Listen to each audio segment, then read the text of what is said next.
Hello শিক্ষার্থীরা, আজকে আমরা সূচকীয় রাশির 2 নম্বর পার্ট নিয়ে হাজির হয়েছি। সবাই মনোযোগ সহকারে ক্লাসটা দেখো। গতদিন আমরা সূচকের বিভিন্ন ধরনের সূত্র শিখেছি। আজকেও আমাদের আরও কিছু সূত্র আছে। আজকের ক্লাসটা ভালো করে বুঝতে গেলে তোমাকে গতদিনের ক্লাসটা দেখে আসতে হবে। তো চলো শুরু করি।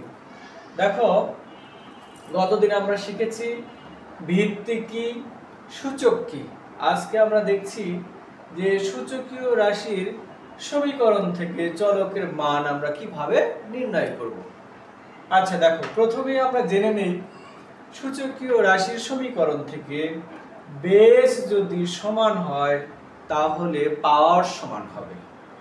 তার মানে হচ্ছে, ধরো আমি একটা উদাহরণ দিই, a to the power x সমান a to the power y।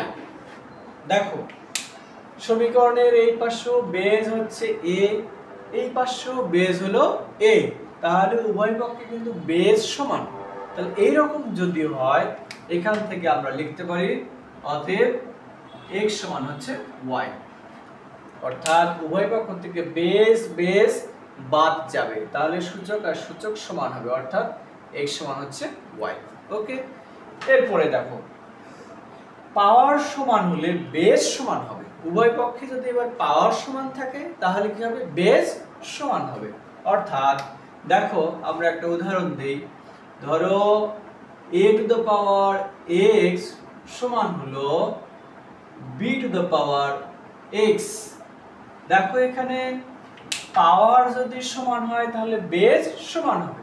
দেখো, এই পক্ষেও পাওয়ার হচ্ছে x, আবার এই পক্ষেও পাওয়ার হলো x, উভয় পক্ষে পাওয়ার সমান, তাহলে বেস দুটো সমান। তাহলে আমরা লিখতে পারি এখান থেকে অতএব a সমান b।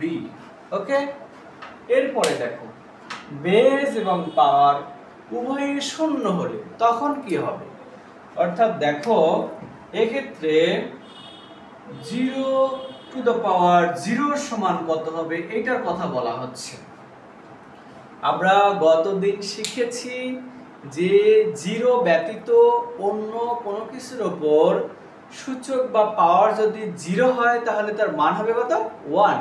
কিন্তু আজকে আমরা দেখছি যদি বেস 0 হয় এবং পাওয়ার 0 হয় তখন তাহলে তার মান কত হবে। এই ক্ষেত্রে মানটা হবে অনির্ণেয়। কি উত্তর, অনির্ণেয়। অর্থাৎ এই ক্ষেত্রে মান শেষ পর্যন্ত নির্ণয় করা সম্ভব নয়। এরপরে আসুন, সমীকরণের উভয় পক্ষে বেস এবং পাওয়ার এর মধ্যে যে কোনো একটি সমান করতে হয়। তার মানে হচ্ছে, সূচকীয় রাশির সমীকরণ সমাধান করার সময় উভয় পক্ষে যে কোনো একটাকে সমান করতে হবে।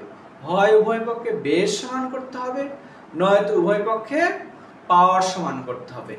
এখন একটা বিষয় আমাদের বুঝতে হবে যে আমাকে আসলে সমীকরণ থেকে যে চলকের মানটা নির্ণয় করতে বলা হয়েছে সেই চলকটা আসলে কোথায় আছে, বেসে আছে না পাওয়ারে আছে, এই বিষয়টা হচ্ছে মুখ্য। তাহলে যেখানে চলকটা থাকবে সেখানে সমান করা পসিবল না। যদি পাওয়ারে চলক থাকে তাহলে পাওয়ার সমান করা সম্ভব হবে না, আর যদি বেজে চলক থাকে তাহলে বেস সমান করা সম্ভব হবে না।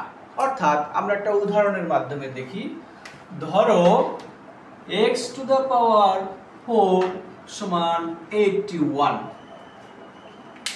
তাহলে খেয়াল করো তো, এখানে বেস কত x, পাওয়ার কত 4 আর 81, তাহলে এইটাকেও আমাকে বেস এবং পাওয়ারে কনভার্ট করতে হবে, তাছাড়া সমীকরণ সমাধান করতে পারবো না।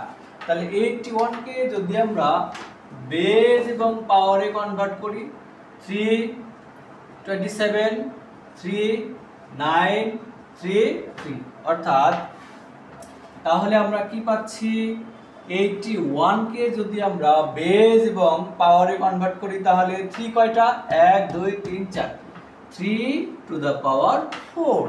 দেখো এখানে আমরা কি সমান করতে পারলাম, এখানেও পাওয়ার 4, এখানেও পাওয়ার 4, তাহলে পাওয়ার পাওয়ার সমান হলে পাওয়ার উঠে যাবে, তাহলে বেস দুটো সমান হবে। এখানে বেস কত, এই পাশে x, এই পাশের বেস কত 3, তার মানে এখানে x এর মান হলো 3। ওকে, তাহলে আমরা আগেই বলছিলাম যে যেখানে চলকটা থাকবে সেটা সমান করা পসিবল হবে না। দেখো এখানে বেজের জায়গায় চলক আছে, তাহলে উভয় পক্ষে কখনোই বেসকে সমান করা যাবে না। সমান কোথায় করতে হবে তাহলে এবার পাওয়ারে। দেখো অটোমেটিক্যালি 81 কে মৌলিক উৎপাদকে বিশ্লেষণ করলে তার বেস এবং পাওয়ার চলে আসছে।